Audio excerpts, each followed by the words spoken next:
Bueno, la idea de la clase de hoy es, ya estamos al día, es terminar con la teórica de noción orientada a objetos antes de pasar a principios, y en la práctica van a ver, me parece que lo mismo que acá, pero en el código. Acá no vamos a ver código, sino que vamos a ver puramente teoría. Ya habían visto que en noción orientada a objetos tenemos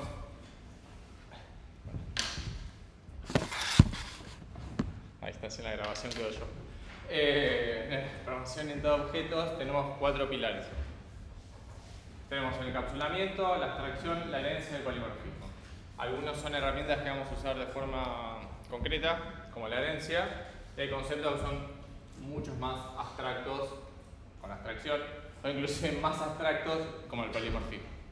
¿Sí? Así que vamos con eso, que Nacho ya lo anticipó igual el otro día. ¿Sí? No arrancamos por el primero, que era encapsulamiento, porque la foto no estaba así. Pero este está bien. Bien, entonces nosotros tenemos abstracción. ¿Qué es una abstracción de algo?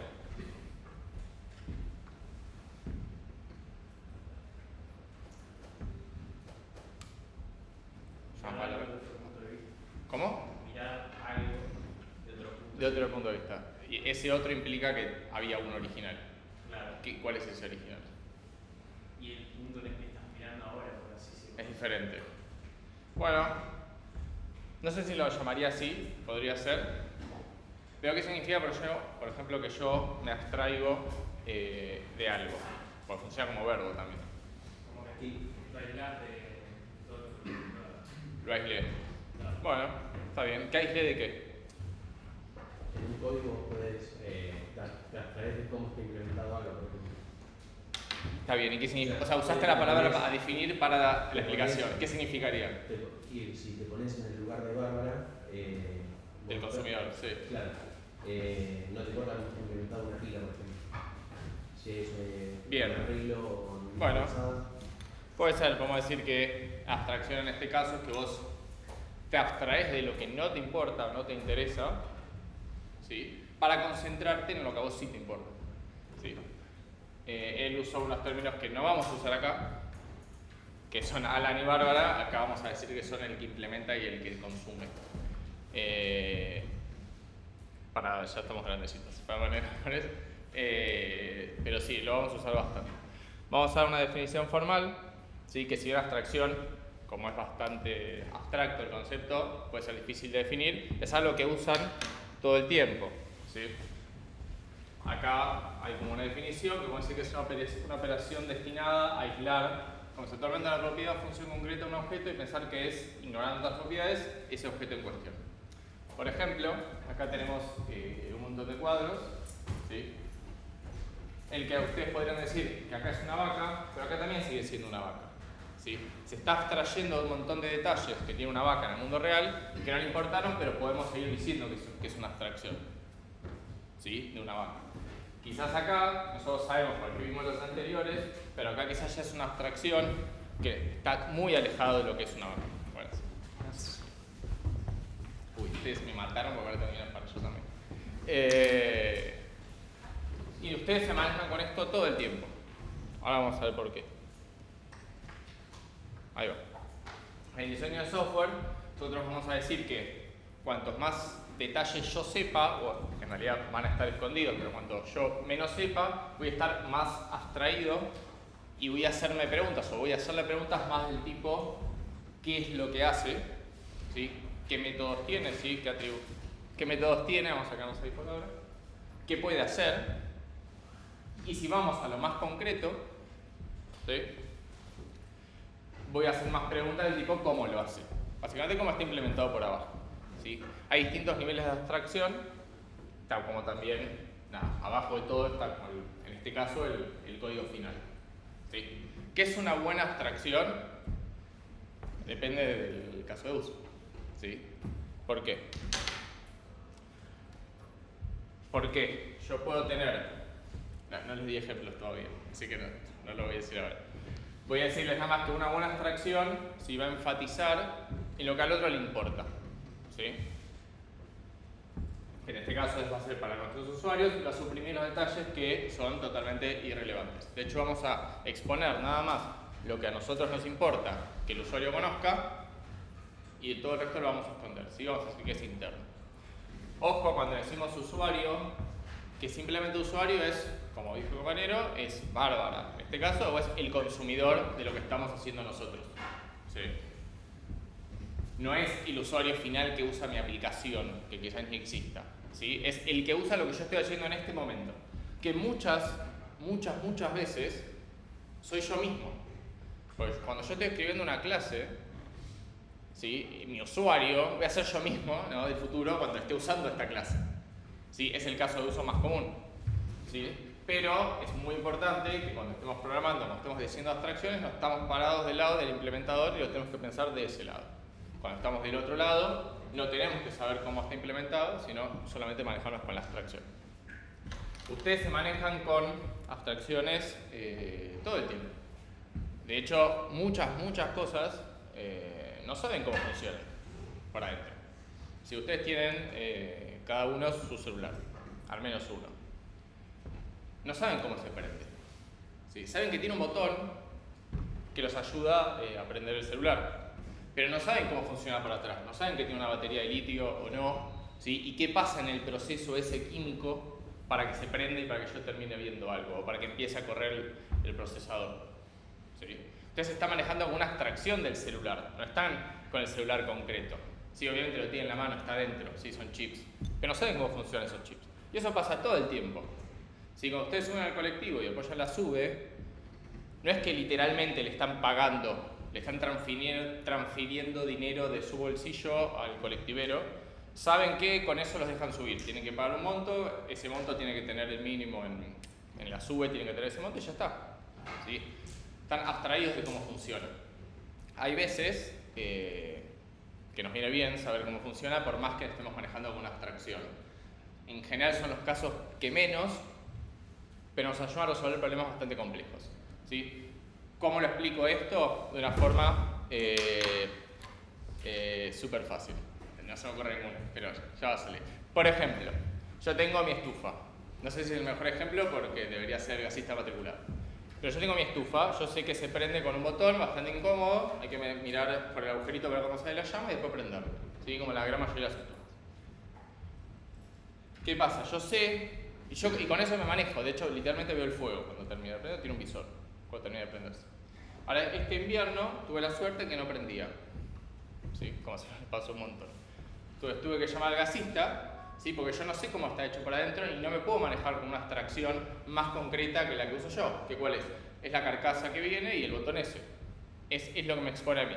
Mira, el gasista que se maneja con otra abstracción, que básicamente le saca la tapa y labura con lo de adentro y me dice, este cable se soltó, y tenía razón, hay un cable que comunica el chispero con el gas y estaba suelto. Listo, joya, lo conectó, andaba bárbaro. Yo no necesito saber más. ¿Qué me pasó? A las 2 semanas de apretar, se volvió a salir el cable, lo vi en el piso. Entonces, yo ahí, no es que voy a hacer algo, porque no soy gasista matriculado, pero ya sé lo que le pasa. ¿Sí? Y me estoy manejando con la misma atracción que tenía antes, pero bueno, veo el cable ahí. ¿Sí? Por eso yo digo, hay veces que sirve saber cómo funciona por adentro, me puede ayudar a arreglar algo. ¿Sí? Y hay veces que no. En general, nosotros nos vamos a manejar siempre sin saber cómo funciona hasta que tengamos un problema.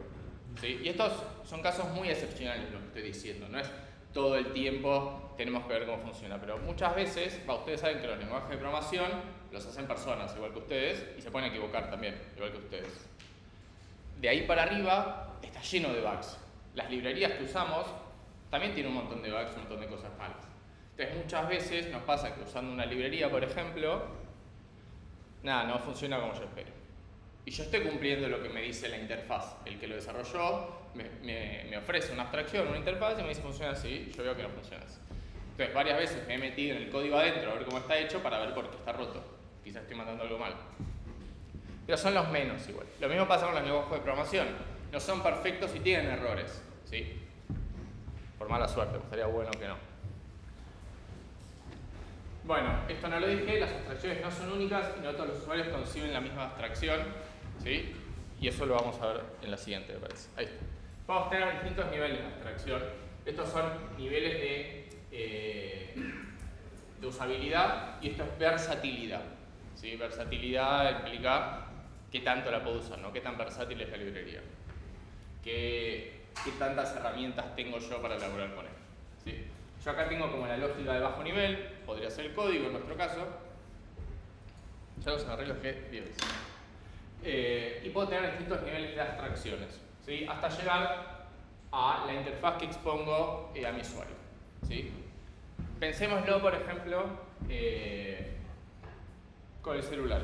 Supongamos, nosotros tenemos el chip, no sé, que es a nivel nano, ¿sí? Que eso tiene una abstracción que es la placa de todos los chips que yo veo con los ojos, que para mí no significan nada y posiblemente para un técnico tampoco. Pero arriba tiene otros componentes más grandes, ¿sí? Por ejemplo el disco, que un técnico sí podría cambiar. Entonces, al técnico, hasta esta abstracción, le viene bien. Y puede haber más abstracciones, por ejemplo, no se le agrega un pedazo de plástico, lo va cubriendo hasta lo que uso yo. ¿Por qué di este ejemplo?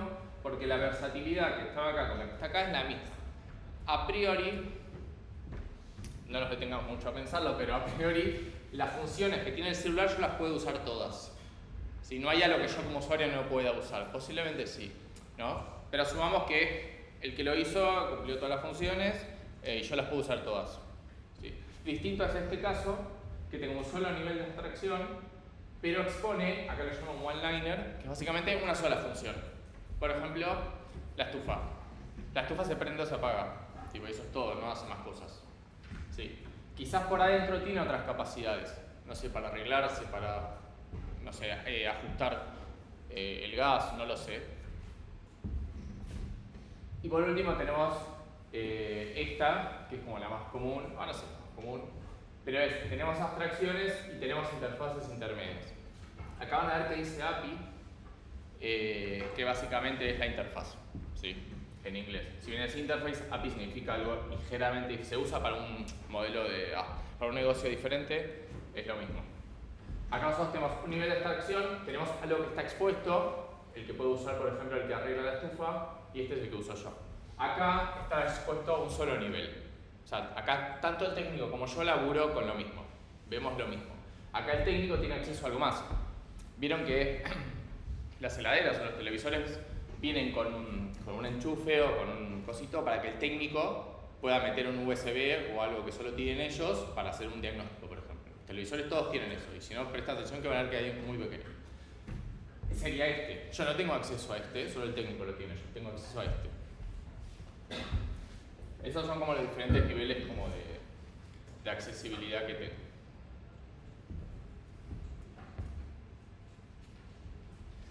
¿Por qué nos importa todo esto? Ahí está, antes de pasar al siguiente.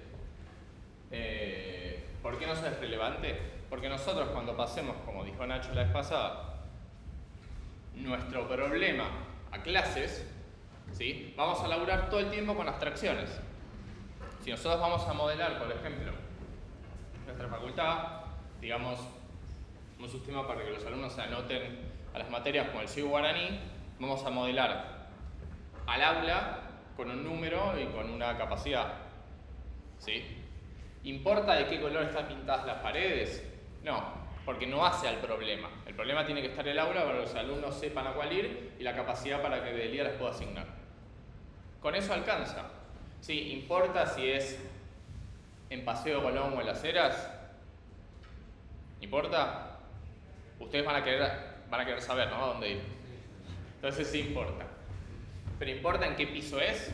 No, entonces no lo vamos a agregar. Nos vamos a abstraer de todos los detalles que no hacen a nuestro problema y los vamos a ignorar totalmente. ¿Va a seguir siendo un aula? Como la vaca que estaba por acá más abajo era una vaca, sí. Porque sigue representando un aula, pero es totalmente una abstracción. Y siempre van a laburar con abstracciones, no van a capturar cada detalle de lo que pasa en su sistema. ¿Sí? Esto es mucho más fácil, además de lo que me costó toda esta explicación. Porque obviamente que no van a agregar datos que no les sirven o que no van a usar. ¿Sí?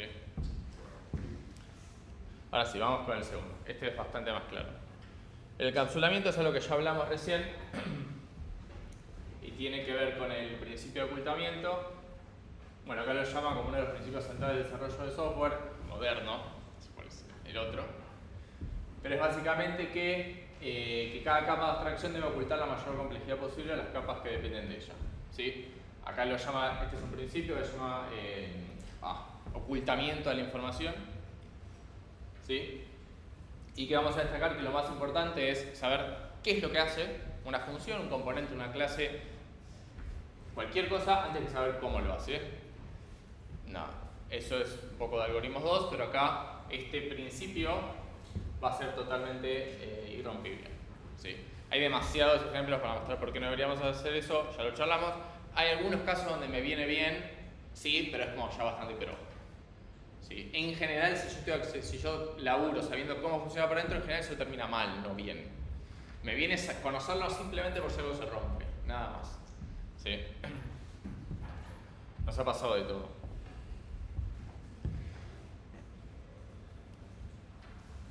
Entonces, ¿qué es el encapsulamiento? Básicamente vamos a pensar que cada objeto, ¿sí?, es una cápsula que adentro tiene unos atributos, unos métodos, ¿sí?, acá lo hice como una unidad funcional, ¿sí?, y el que está de afuera solo va a poder acceder a esa cápsula a través de lo que yo le diga que pueda acceder. ¿Sí? ¿Algo que no dije? No. Los atributos y los métodos tienen distintos tipos de privacidad. ¿Qué tipos existen? Depende del lenguaje. Digo los más conocidos, que es público y privado. Básicamente, ¿qué significa? El público es parte de la interfaz que yo expongo, es lo que yo puedo, el de afuera puede usar. Ahí voy con vos. Y el privado es nadie que esté afuera de la cápsula lo puede usar. ¿Sí? En Java sí, pero los lenguajes no. Sí, Protected lo tienen varios, pero depende del lenguaje. De hecho, Protected es algo más intermedio. Es ese y los herederos. Pero hay lenguajes que tienen más. Van a usar private y public en lo más general, protected puede ser. Sí. Después otras cosas. Pasa que otras cosas son esto. Vino alguien y dijo, esto puede ser buena idea. Y obtuvo un par de approvals en el PR y pasó. Y quizás no es útil, hay un montón de herramientas que no usamos. Bien, por eso se llama interfaz pública. ¿Sí? Son los métodos y atributos públicos.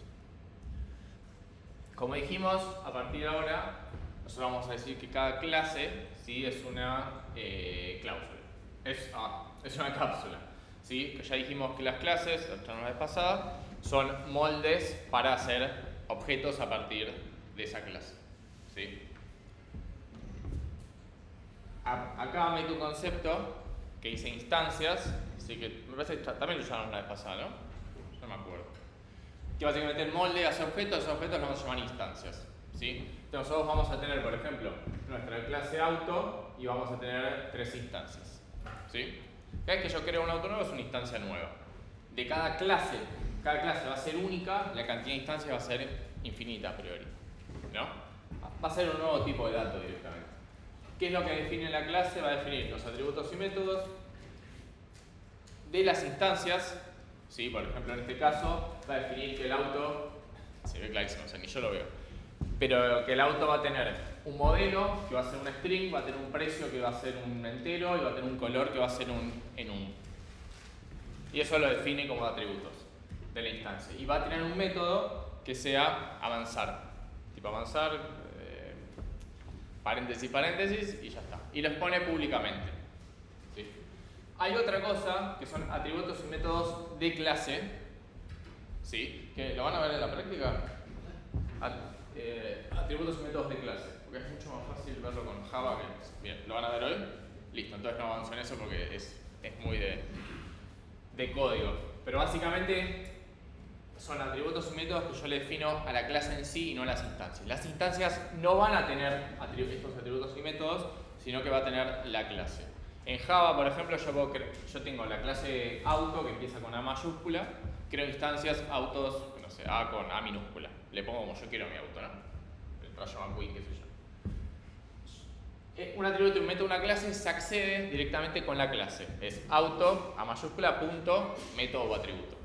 ¿Para qué sirve eso? En general, yo no voy a tener de las dos, porque es rarísimo. Tipo, yo creo autos con estos atributos y con estos métodos hace todo esto, y además por este lado tengo esta función que no la tienen los autos, sino que la tiene la clase. ¿Cuándo se usa esto? Cuando mi clase directamente no va a tener instancias. ¿Sí?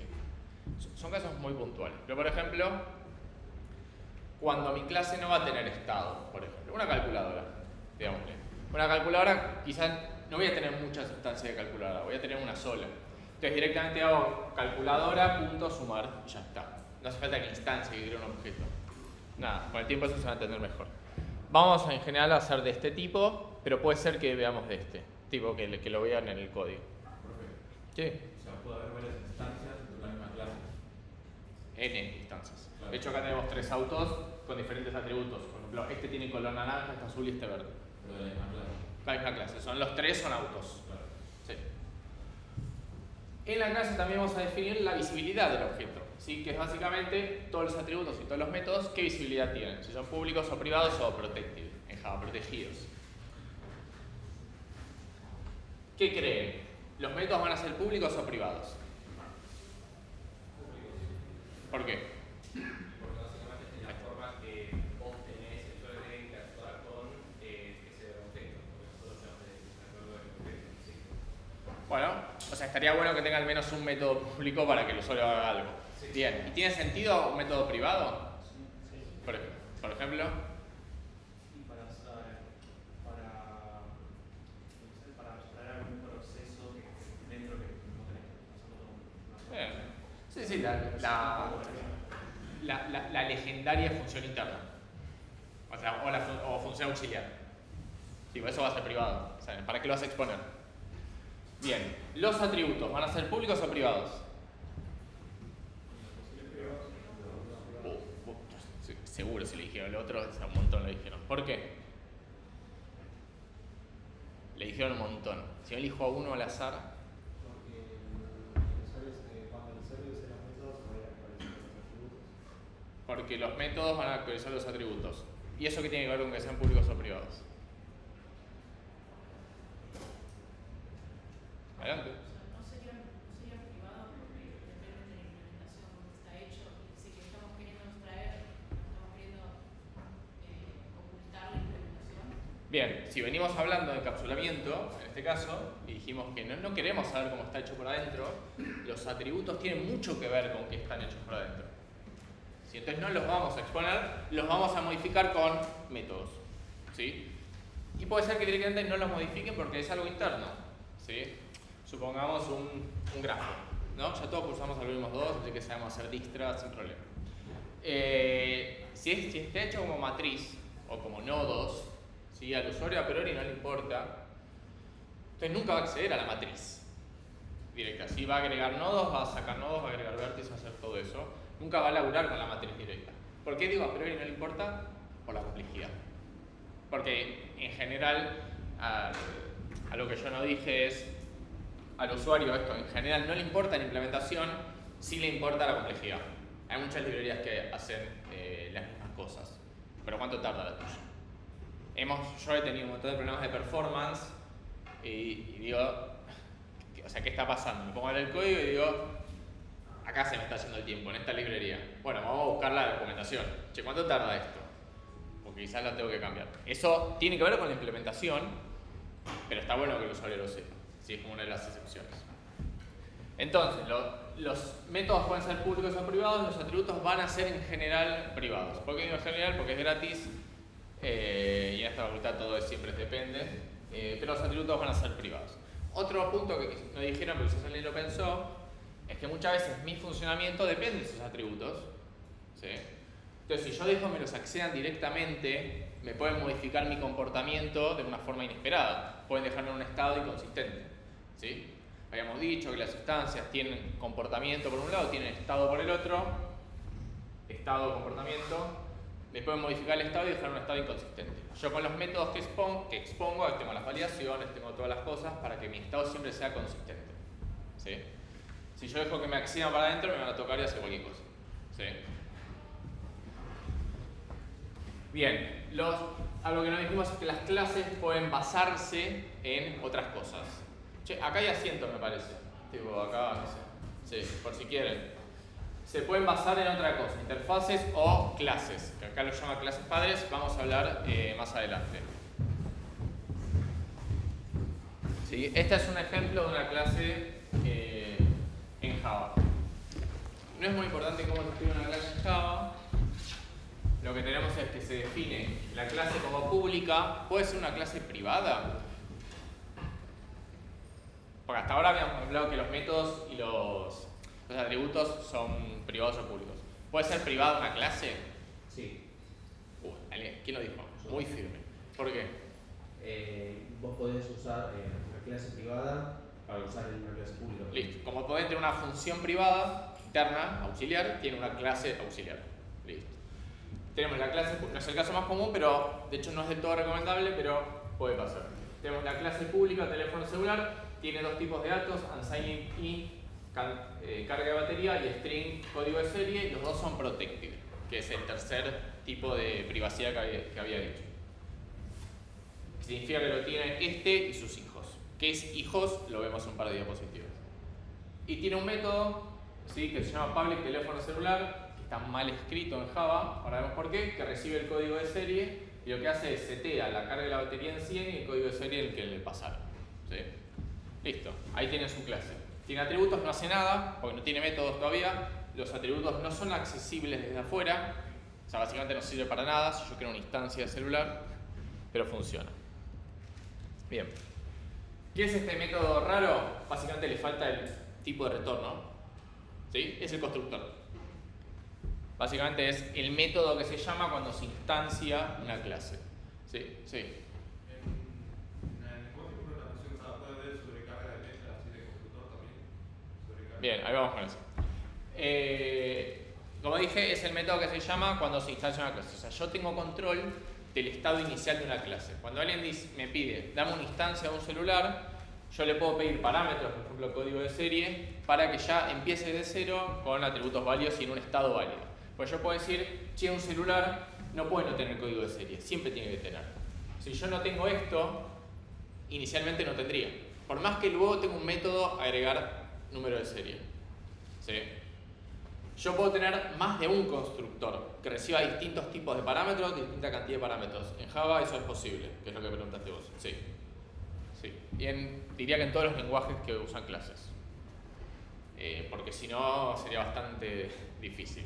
¿Por qué? Porque hay distintas formas de inicializar un objeto. En este caso hay una sola. No es súper común tener que hagan mis clases que tengan más de un constructor, de que tengan distintas formas de inicializarse. Es súper mega común cuando laburo con librerías. ¿Sí?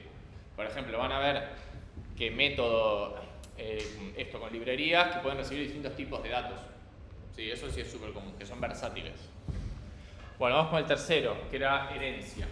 ¿Sí? Esta es una herramienta puntual directamente. ¿Sí? Vamos a decir que en el diseño orientado a objetos vamos a reconocer la semejanza entre las cosas que nos permite exponer los puntos en común dentro de abstracciones. Clarísimo. Pero así lo ponen en el final y está bien. Básicamente la herencia permite crear una nueva clase aprovechando los miembros de una o más, según el lenguaje, clases existentes. ¿Sí? Básicamente, dicho con otras palabras, vamos a tener este tipo de jerarquías.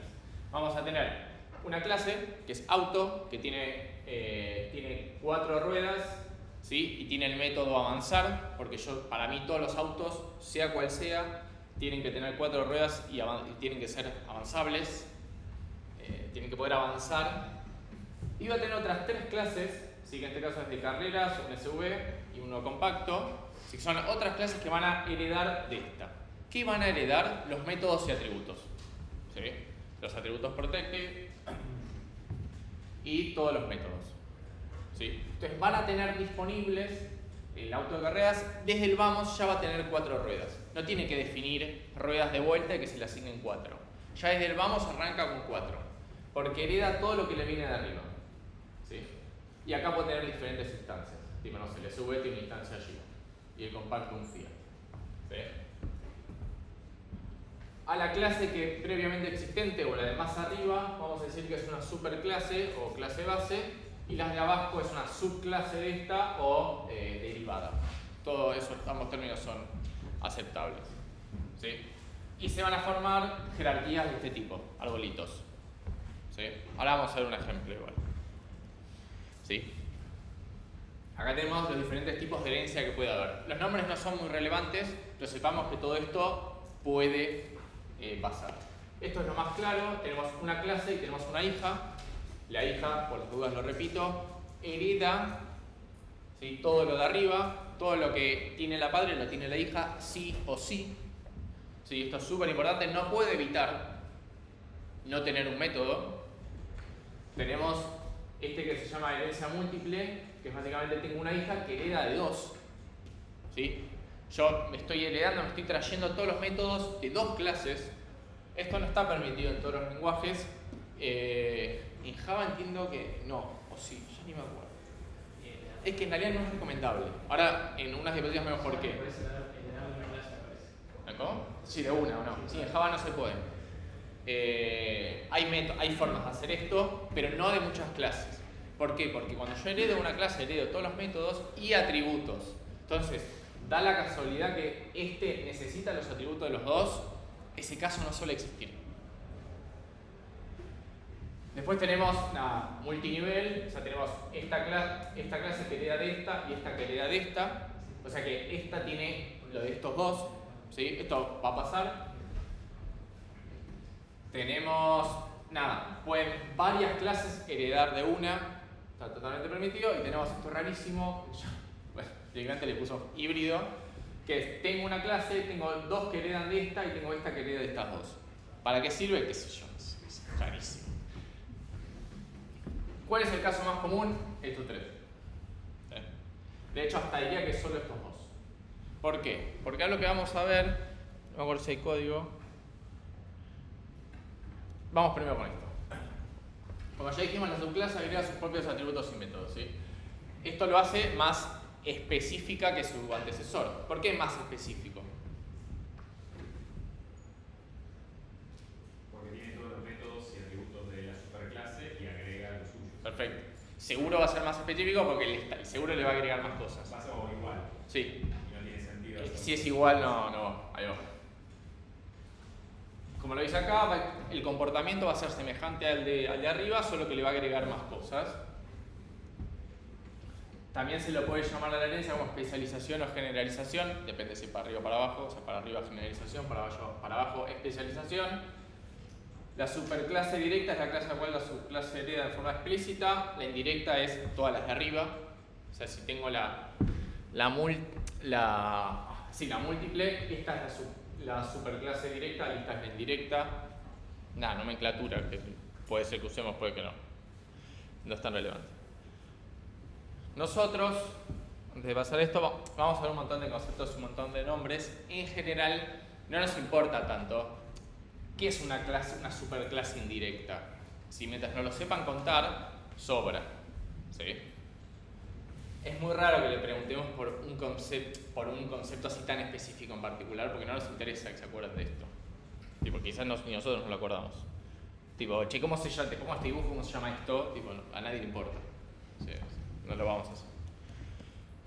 ¿Qué pasa con herencia? Hay que tener mucho cuidado, porque cuando salió esto, vamos, una más. Ahí está. Cuando salió esto, de programación orientada a objetos con herencia, porque es fundamental la herencia, no existen los objetos sin herencia, todos dijeron como que es esto. Esto era lo que necesitábamos. Tío, puedo hacer una clase y otras crees, puedo definir un auto, definir cómo se avanza un auto de forma genérica y después hacer otros autos que pueden hacer otras cosas, pero que avancen de la misma forma, sin tener que hacer una librería avanzar. ¿Sí? Acá yo ya no tengo librerías o cosas auxiliares. Puede ser que use, ¿no? Pero anecdótico. A partir de ahora, los comportamientos compartidos van a estar en una clase padre. ¿Sí? Ya no tengo más funciones auxiliares entre distintos lados. Tipo, si es un auto, va a heredar de auto y va a traerse todo eso. Dijeron, tipo, che, esto está bárbaro. ¿Qué pasa con esto? Si crece mucho, no termina escalando. Es como la primera vez que la voy a usar en la cursada esta vez. No termina funcionando bien. ¿Sí? Porque que herede, esto lo vamos a ver con 2 principios también, pero que herede todos los atributos y todos los métodos es algo súper fuerte. Supongamos que yo quiero decir yo tengo tipo un auto de juguete, tipo donde vos te podés subir, pero es de plástico, tipo tenés que ir como los picapiedras, tipo, con los pies. Yo digo, che, es un auto, ¿qué herede de auto? Tiene 4 ruedas, sí. Ahora, el avanzar de este, que es con un motor, y está, ya me lo está definiendo acá, que tiene un motor y qué sé yo, a mí no me sirve. En Java y en todos estos lenguajes se pueden overridear los métodos del padre. Puedo decir, che, el avanzar del de arriba no lo voy a usar, voy a definir el mío y es este. Y se puede y está todo bien. ¿Qué pasa cuando empiezo a hacer esas cosas? Es un bad smell, que es algo que vamos a ver cuando vemos principios, de que quizás no debería idear de este. ¿Sí?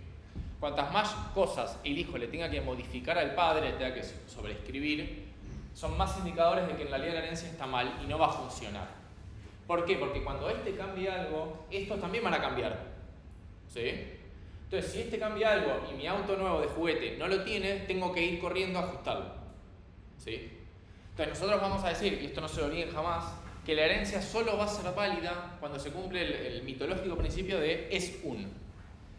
Si el hijo es un del padre, entonces está todo bien. Y ese es un es puramente conceptual y teórico.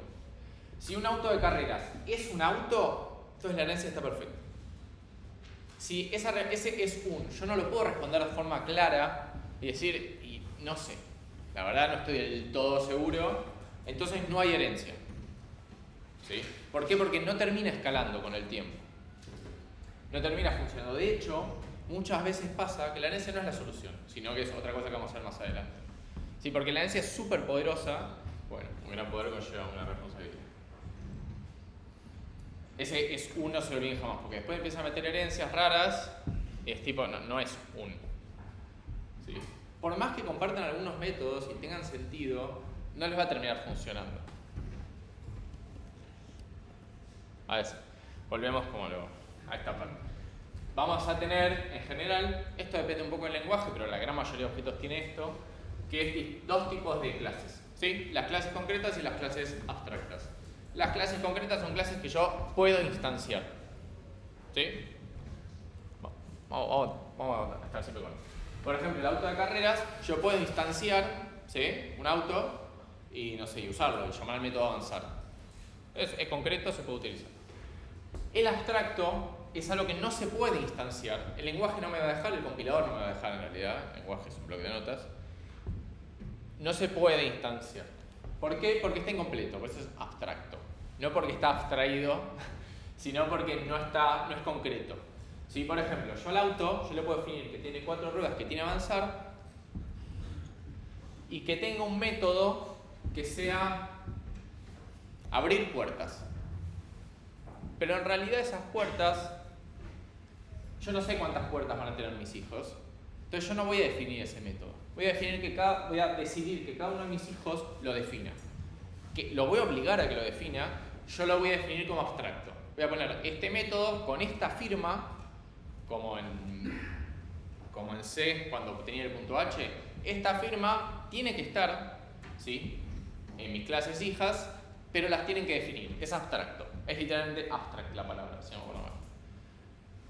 Entonces, esto no se puede instanciar. Si ustedes quieren instanciar les va a fallar y decir, che, es abstracto. ¿Qué haces? Estos son concretos y se pueden instanciar. Esa es la diferencia.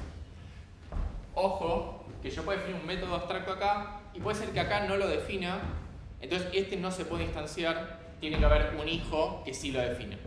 Se pueden seguir pasando los abstractos, ¿sí? Eso está bien. Si está bien o no, no sé, pero es posible. Si alguien lo va a querer instanciar en algún momento, va a tener que implementar todo lo que haya que implementar. ¿Sí? Está obligado, no puede decidir que no. Como que no se puede instanciar. Que no se puede. Ese. Es muy distinto de hacer override de algo que ya existe. Bien.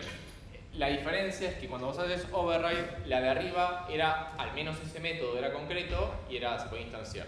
Acá en el override lo cambias. Es conceptualmente diferente. En el hijo, cuando vos definís el abstracto, es la primera vez a priori. Sí, es la primera vez, porque si no ya no es más abstracto. Sí, obvio que el override y definir el abstracto va a terminar siendo lo mismo, que tu instancia haga esto, que lo definiste. Sí. Pero en el otro, en el override se podía instanciar si estaba completo y en este no. Es común hacer los abstractos. ¿Por qué? Porque si dijimos que es peligrosa la herencia, que es porque es muy poderosa, porque hereda todos los métodos y atributos, ¿sí? Entonces yo puedo decir, este método lo tiene que tener, pero si yo lo defino, lo limito. O sea, voy a obligar a que todos mis... esto, si yo lo defino, es decir, che, seguro que va a venir alguien que no le va a servir esto. Y la verdad que a mí no me sirve definirlo acá, porque va a cambiar bastante. Listo, le pongo abstracto. Me evito un cachito esto que dijimos del problema de que herede todo, porque ya no hereda más este comportamiento. Pero bueno, eso es. Profe, una pregunta. Sí, obvio. Cuando hereda de una clase abstracta, ¿es obligatorio implementar todo el método? No, o sea, si B hereda de A es abstracto, B puede no implementar todos, pero va a seguir siendo abstracto. Se va a convertir en concreta, que es conceptual en la transformación, cuando implemente todo. El compilador no los va a dejar instanciar, va a decirte tipo, che, es abstracto. O sea, o definilo o no lo hagas. Bueno, y vamos con el último concepto, que es más abstracto inclusive que la abstracción, ¿sí? Que es el polimorfismo, ¿sí? Que son los temas centrales ya de la materia en general. ¿Sí? ¿Qué significa polimorfismo? Pues es una palabra rarísima. A priori significa muchas y formas. ¿Está bien? Como todo lo que yo me pregunté toda mi carrera. Bien, ¿qué significa el polimorfismo? Básicamente lo que dice esta oración, ¿sí? Que vamos a decir que se conoce al polimorfismo como brindar una única interfaz de interacción para múltiples entidades o tipos de datos. Es una muy buena definición de... Sí. Hay que leerla con detenimiento, pero bueno, eso salió todo. Si bien no es propio de la programación orientada a objetos, ¿sí? Es algo que está sumamente incorporado. Y de hecho diría que no existe programación orientada a objetos sin polimorfismo. No tiene mucho sentido. ¿Sí? Hay muchos tipos de polimorfismo, quizás algunos ya los... Anime el tiempo. Perfecto. Está bien. Sí, vamos bien. Algunos ya los hicieron posiblemente, ¿sí? En otra materia, digo, no es tan complejo implementarlo, no así entenderlo. Obviamente también va a cambiar la forma según el lenguaje. Nosotros vamos a usar principalmente un tipo de polimorfismo, no está bloqueado el resto, pero hay un tipo en particular que está muy asociado a la programación orientada a objetos y a los principios de programación. Rarísimo, ¿no? Tipo, brindar una única interfaz de interacción para múltiples entidades o tipos de datos. Bueno, acá hay como un chiste, pero que me ayuda a definir básicamente qué dice esta frase, que es, vamos a brindar una sola interfaz, ¿sí? Pero dependiendo a quién se esté llamando o cómo se esté llamando, va a dar un comportamiento diferente, ¿sí? Que eso no es si me pasan un 1 devuelvo un 2 y si me pasan un 4 devuelvo un 6. ¿Sí? No tiene que ver con el código en sí, tipo cuántos if o switch tengo, no usen switch, sino directamente que va a cambiar todo el comportamiento. ¿Sí? Ahora vamos a ver unos ejemplos. ¿Sí? Por ejemplo, tenemos un tipo de comportamiento ad hoc, ¿sí? Que básicamente es cuando el mensaje enviado, o sea, la función que se está llamando, contiene alguna ambigüedad por referirse a operaciones del mismo tipo, pero el resultado difiere según la firma de la operación. ¿Sí? Por ejemplo, acá yo tengo dos métodos. Tengo bool agregar, que devuelve un booleano, que recibe una aplicación, y tengo void agregar, que recibe un contacto. ¿Sí? Fíjense que los dos, vamos al ejemplo primero. El del ejemplo que ni yo lo entiendo, dice por el proyector, es una función que es setup celular, que recibe un celular, y acá crea una aplicación, crea un contacto, o sea, está instanciando un contacto con new contacto y la aplicación la está obteniendo el App Store y hace celular.agregar contacto, que era Roger, y celular.agregar WhatsApp. Fíjense que este método agregar está teniendo dos aplicaciones con distintos tipos de datos y que las funciones son diferentes. Obviamente al final del día agregan al celular algo. ¿Sí? Por eso existen. Pero esta agrega una aplicación y este un contacto. ¿Sí? Y ya les digo que por adentro no hay... Recibe una aplicación y un contacto. ¿Sí? ¿A qué nos está ayudando esto? A que si yo quisiera hacer un agregar genérico, no tener un if. Tipo, che, if me están pasando un contacto a hacer esto, si no hace una aplicación. Directamente tengo dos métodos. Y fíjense que el compilador sabe cuál llamar dependiendo del tipo de dato. ¿Sí? De vuelta, tenemos una entidad que es esta, que dependiendo en este caso del tipo de dato y de la firma completa, tiene un comportamiento diferente. Por eso es polimorfismo. ¿Hasta acá estamos bien? Sí, vamos. ¿Se puede decir que es una sobrecarga? Es que en realidad, es que ahí ya te depende del lenguaje. Como en Java te decir que sí, y en la sobrecarga no existe en otros lenguajes. O sea, es un tema, es un concepto de hecho no lo escuché por fuera. Igual no, porque en realidad es como que no... Es discutible. Pasa que no, porque no hay...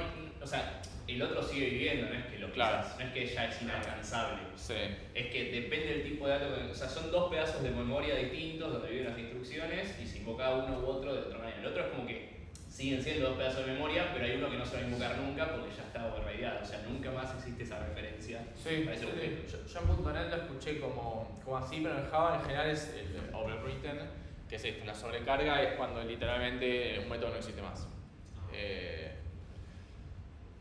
Pero sí, ahora tengo dos métodos que son diferentes. O sea, para adentro de la clase estos métodos son diferentes por cualquier otro, para afuera la aplicación tiene un solo método que es agregar, no tiene dos o tres.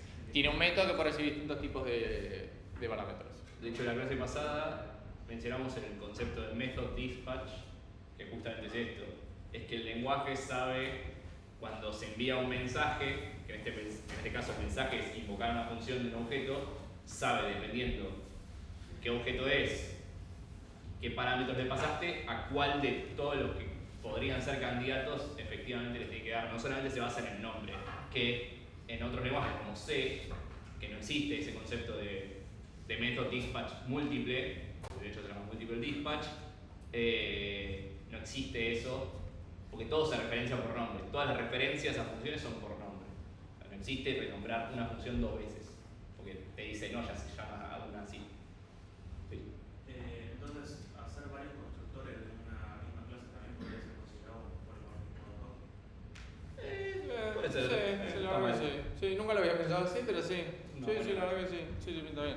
No va a cambiar el método de retorno, porque el tipo de retorno, porque no tiene, o sea, es la instancia misma, pero sí. Sí, de hecho, si me acuerdo, el sistema siguiente. Ahí está, polimorfismo sobrecarga. Por eso se va a En los lenguajes de compilados o de tipo estático lo va a decidir el tiempo de compilación, básicamente cuál va a llamar en cada caso. El de interpretación, el de los interpretados, obviamente en tiempo de ejecución. O sea, totalmente ilógico y esperable, ¿no? O sea, no tienen otra cosa que hacer. No es tan difícil. Hay otro tipo de polimorfismo que es cuando los tipos de datos no cumplen exactamente la firma, pero el lenguaje me provee un casteo posible. Por ejemplo, me deja que si está esperando un double yo le puedo pasar un int y el lenguaje mismo hace el casteo. ¿Sí? Que se llama polimorfismo por coerción. Pero eso depende del lenguaje. Algunos que te van a decir, Java por ejemplo no sé si te va a dejar. Java va a esperar el tipo de dato exacto, me parece. O sea, no, te deja también. Con los tipos básicos. Con los que tienen algún tipo Claro. de casteo implícito. Claro. Nada. No sé cuántos son. Bueno, vamos con el paramétrico, que los que hicieron con Go tienen como una ventaja ahí extra. Básicamente yo puedo escribir un método de forma genérica, ¿sí? Para que pueda recibir distintos tipos de datos, ¿sí? Pero ya no es como en el anterior, que yo defino dos métodos diferentes, sino que voy a definir un método, que es solamente uno, pero va a poder recibir cualquier tipo de dato. ¿Sí? Acá dice que es fundamental para la programación genérica, o como lo vieron en Go, personalmente, generics. ¿Sí? Avanzo porque acá hay un ejemplo. Básicamente yo tengo mi clase caja, box, fíjense que dice que tiene un tipo T que extiende de número. ¿Sí? Y tiene un método set que recibe un T, que se llama data, tiene un get que devuelve el T, que yo tiene que incrementar, que recibe una T como un valor. ¿Sí? ¿Qué es ese T? Bueno, en el ejemplo, por ejemplo, le ponen un integer. Pero bueno. Sí, entonces crean la caja y dicen, che, T va a ser integer, entonces yo puedo setearlo un 20, incrementar un 10. Antes, cuando decía T, va a decir integer. Yo podría pasarle otros tipos de datos, pero no le puedo pasar un auto, por ejemplo. ¿Sí? Yo no le puedo decir, che, cumple auto. ¿Por qué? Porque acá dice que t extiende de número. Así que tiene que extender de número. No puede ser cualquier cosa. ¿Qué es extender? Va a heredar. ¿Qué otros lenguajes tienen esto? JavaScript tiene esto. C++ tiene eso. C++ también, ¿no? Sí. Sí, en Rush general tiene mucho. esto. Sí, Sí, Rush, la mayoría tiene. Sí, ahora Todos los sí. que son compilados en general tienen, porque es algo que se resuelve más en tiempo de compilación Sí. que en tiempo de ejecución. Sí, pasa. JavaScript lo tiene, en tu caso seguro. ¿Python tiene? No sé. Sí, pasa con esto que pinta buenísimo y digo, yo pongo mis métodos ahora que reciban cualquier cosa. Está buenísimo. Tipo. ¿Y quién la va a usar? O sea, Yo. tiene sentido los que son tipados, de hecho. O sea, Sí. no solamente tiene sentido los que son estrictamente tipados. No, te puede fallar, después te puede explotar. Sí, te explotan. Sí. Pero acá no te dejan ni siquiera. No, acá no te va a dejar. Pero digo, che, esto está buenísimo, ahora ya no tengo que declarar que sea un integer, puede ser un double, un long, qué sé yo. Después no lo voy a usar para varias cosas. En general varias librerías sí vienen con esto. Sí. El tipo te lo definimos nosotros. Bien, el tipo T, el que hace la clase, no lo define, dice, che, yo voy a recibir un T que tiene que heredar de número, sí o sí, y a partir de ahí sabes que T hereda de número y te manejas con eso. El que consume tu clase, tu consumidor o tu usuario, tiene que definir cuando instancia la clase acá, qué tipo es ese T, en este caso integer. ¿Sí? Y no lo puede cambiar porque es fundamental para mi clase. ¿Sí? Pero se lo dejo abierto a que el consumidor lo elija. ¿Por qué digo que las librerías en general vienen así? Porque el que hace la librería justamente pensó en que, che, voy a tener usuarios de cualquier parte del mundo, de cualquier tipo voy a hacer lo más abierto posible. En general cuando nosotros programamos no lo pensamos siempre en T. Digo, che, recibo un usuario, ya está, recibo un usuario. O un auto. Ya está. Porque en general hacerlo así, primero que es más complejo del lado cognitivo. Y es mucho más fácil ver enteros que T's desde el vamos. ¿Sí? Pero también vos tenés que estar pendiente de cumplir, o sea, de que T extiende de número y que puede ser cualquier cosa. Sí. En general, por eso no programamos así. Pero hay cosas que, por ejemplo, en estructuras de datos, se llama ahora, lo dijo bien por primera vez, es lógico que cuando hagan un TDA le pongan que sea tipo T. ¿Por qué? Porque ustedes están haciendo un heap y no saben qué va a tener el heap. Pues ahí podría tener hasta grafos adentro, qué sé yo. No sé, un vector, qué sé yo. No les importa. Y pueden programar sin conocer qué es ese tipo de dato. Es válido. Iba a decir justo eso, que ellos ya se hicieron esto Sí. en algo 2, o sea, en estructuras. Pero yo no sé si todos hacen con Go. Pero que, no necesariamente Go, o sea, no lo hicieron por ahí con esto, pero hicieron el hecho de que hicieron una lista que solo se puede manejar con enteros. Hicieron una lista que alberga Sí. cualquier tipo de datos, seguramente. Sí, yo preguntaba porque lo vi en C++. Ahí va. Como template. ¿no? Sí, Sí, bueno, ahí sí, se llama sí. templates, Sí, sí. acá se Sí. llama generics. Claro, no sé exactamente lo mismo, pero es muy parecido. No sé por atrás cómo funciona. Template Sí. lo que hace es que tipo, Sí. en tiempo de compilación te crea efectivamente 3 copias o n copias de cada uno de los tipos de datos Sí. que vos hiciste y en realidad te triplica el código, pero bueno, vos no te enterás Claro. como desarrollador y eso se entera el programa solamente. Bueno, pero ¿por qué? Ahí vamos con vos. Pero ¿por qué esto es polimorfismo? Básicamente porque tengo en este caso una clase entera que tiene diferentes comportamientos dependiendo del tipo de dato. ¿Sí? Y de vuelta, no tengo if t is integer hacer esto, if long hacer esto, sino que simplemente me manejo sin conocer t. Es importante no tener esos if. ¿Sí? Sí. Ahora sí. No, yo me preguntaba dos cosas. Primero, en Java te deja hacer, digamos, si vos no pones un constructor, te deja un constructor por defecto. Sí, tiene el constructor default que básicamente no recibe parámetros, devuelve una instancia pelada. Y Sí. otra cosa también, no sé si también herencia vos podés hacer como un tipo, también como decíamos, un template, digamos, que recibe un dato y después otro dato, así que tenga diferentes tipos de datos en cada uno, digamos. Ahí no lo entendí, ¿cómo sería? Digamos, no sé, la clase padre, digamos, una lista, por ejemplo, una array que tenga diferentes tipos de datos, del booleano. ¿Qué significa que tenga diferentes tipos de datos? Que sea T, Sí. o sea, que sea T es T, no es ni booleano ninguno, es T, o sea, es un tipo genérico. Y sí, y el hijo va a heredarlo así como está, va a seguir siendo T. Sí. Sí, igual, no sé si va a tu pregunta, pero vos no puedes tener un array que contenga integers y bools. No, en Java. Salvo que vos hagas algo raro, que tipo sea como definir una nueva clase que sea tipo bool o coso y que de ahí heredes Claro. booleanos y enteros, entonces puedas, porque hiciste que tu colección sea del supertipo y no de los tipos más específicos. Claro, o sea, que sea T no implica que puede ser cualquier cosa en cualquier momento, sino que es cuando se instancia se va a definir ese t y ya va a quedar ese t para esa instancia. Claro. Yo puedo tener una caja de enteros que yo lo llamo con enteros y no le puedo pasar un long, me va a decir es de enteros esto, y puedo tener otra caja que la instancia abajo y le paso que es un double. Y eso sí se puede, no hay ningún problema. Claro. Si quiero tener diferentes tipos de datos en una estructura, se puede hacer lo que dijo Nacho. ¿Es un caso común? Para nada.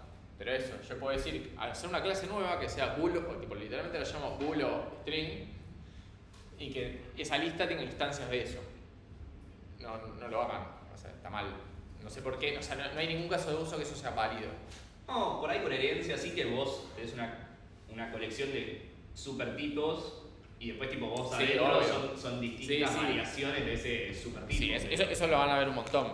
Pero no distintos tipos de datos en la misma estructura. De hecho, yo lo pregunté, tipo, lo vimos dos una vez y dije, che, esto está bueno.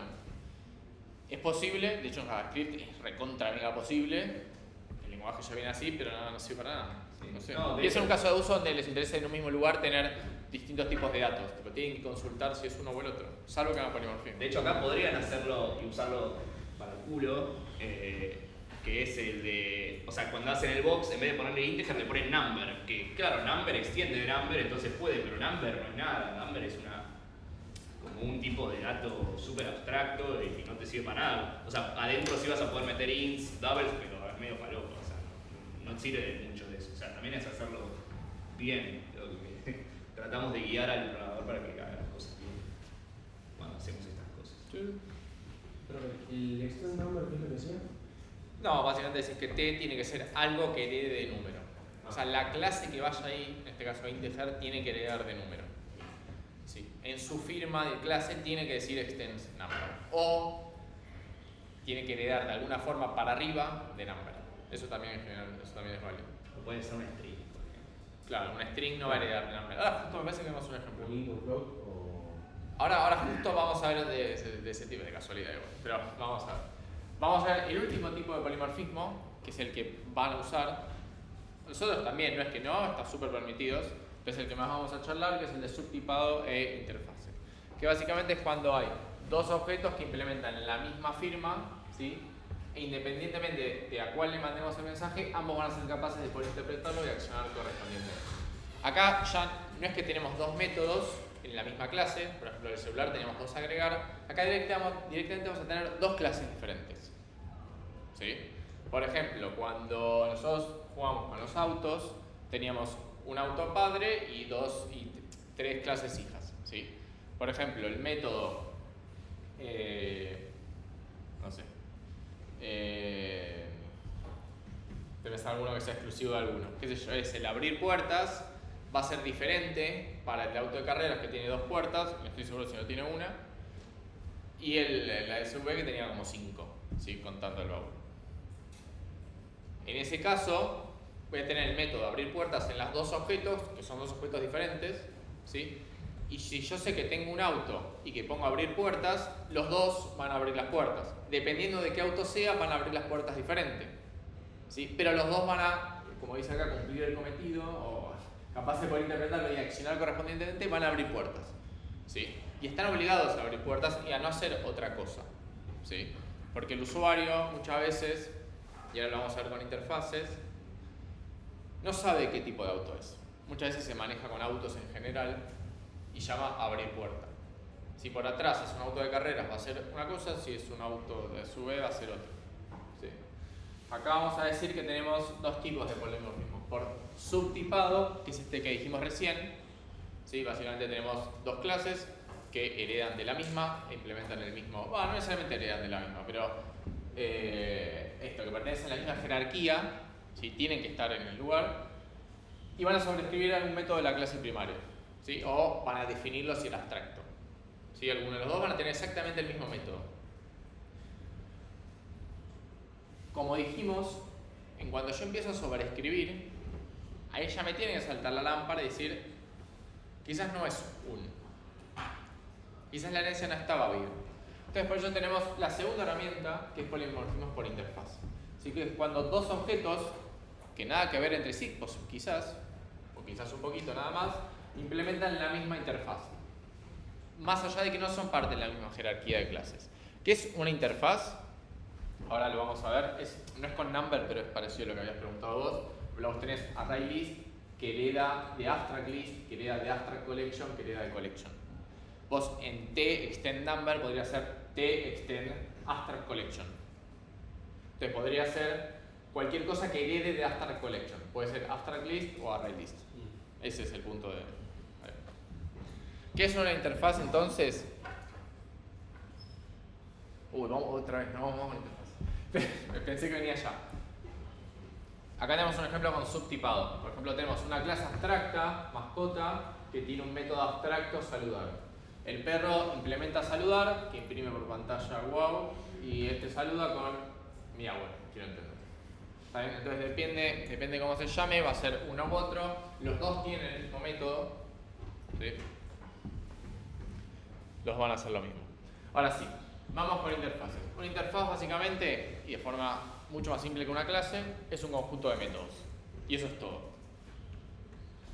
Va a ser un conjunto de, ni siquiera de métodos, sino de firmas de métodos. Si la interfaz no va a implementar absolutamente nada. No va a tener atributos y cada método no va a estar definido. Es como si dijera, voy a hacer una clase que sea toda abstracta y que no tenga atributos. ¿Sí? Esto obviamente no se puede instanciar, ¿sí? Porque no sirve para nada, es literalmente una carcasa, es una interfaz, ¿sí?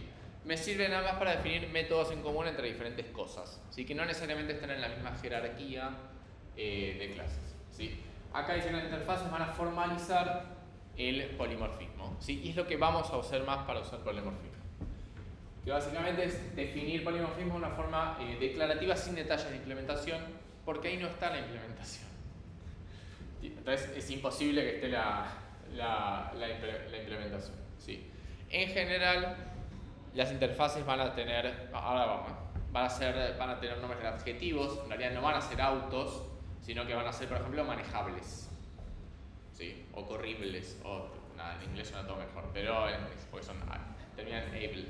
Pero va más por ese lado, ¿sí? Ahora vamos a ver un ejemplo. ¿Para qué me sirve todo esto? Porque a partir de ahora, esto que dijimos de autos, ¿sí? Nuestros métodos ya no necesitan saber qué es lo que están refiriendo, sino que van a recibir una instancia de algo que cumple una interfaz, ¿sí? Que eso es mucho más poderoso. A ver si me parece que tengo un ejemplo. Acá está. Por ejemplo, yo tengo una interfaz que se llama almacenador, ¿sí? O almacenable. Los dos son válidos. Tengo tres métodos, fíjense que son firmas, ¿sí? Este es public bool guardar, que recibe un nombre y datos, este obtener, que recibe un nombre y devuelve esos datos, y un existe, que chequea si ese nombre existe. Y ya está. Esa es toda la interfaz. No me puedo acordar si hay una implementación de eso o no. Ahí está. Yo puedo tener dos clases que a priori no tienen nada que ver, pero las dos son almacenables, ¿sí? O son almacenador. Sí, almacenador queda mejor para este caso. Sí. Por ejemplo, tenemos Google Drive, un cliente Google Drive, y implementa cómo se guarda en Google Drive, cómo se obtiene y cómo existe. Cómo se chequea si existe un archivo en Google Drive. Y tenemos almacenamiento local, que no tiene nada que ver con Google Drive, más allá de que permite almacenar cosas. Que va a implementar, guardar, obtener y exhibir. Obviamente estas implementaciones de estos métodos no se van a parecer en absolutamente nada. ¿Sí? Porque nada tiene que ver con tener que ir hasta Google Drive, hasta Internet, pegar una URL, usar un token, qué sé yo, que fijarse en el sistema de archivos. ¿Sí? Pero los dos implementan, y es literalmente implements, la interfaz almacenador. ¿Por qué? ¿Para qué yo quiero usar todo esto? Porque yo puedo, a partir de ahora, dejar de recibir clases concretas como tipos y directamente de recibir interfaces.